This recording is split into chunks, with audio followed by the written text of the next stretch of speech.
ગુજરાતમાં થોડા સમયથી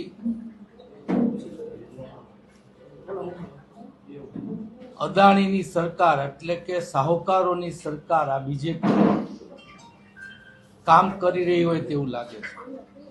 અનેક વિસ્તારોમાં ભાજપ એના ભ્રષ્ટાચાર માટે અનેક લોકોને ઘર વિહોણા કરવાનું કામ ચાલુ કર્યું છે.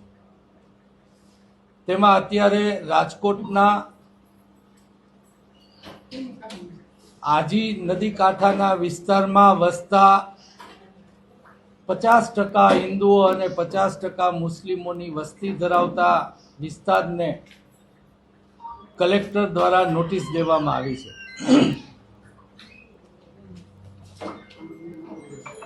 ગુજરાતના લોકોએ સમજવાની જરૂર છે, ચાહે એ ગરીબ હોય, મધ્યમ વર્ગના હોય કે સુખી સંપન્ન હોય.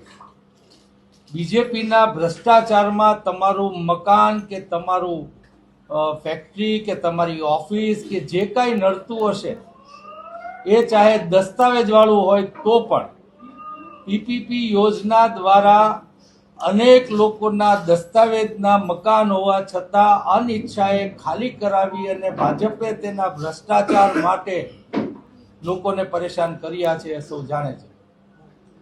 ત્યારે ગુજરાતની પ્રજા જાગૃત થાય. ગરીબ માણસ છે એ રાજકોટ શહેરમાં કે કોઈ પણ શહેરમાં જાય ત્યાં મજૂરી કરે છે. એ શહેરના વિકાસનું એટલે કે એનું ચણતરથી લઈ બીજી ત્રીજી મજૂરી આ છે તે છે બધું જ ગરીબ માણસ દ્વારા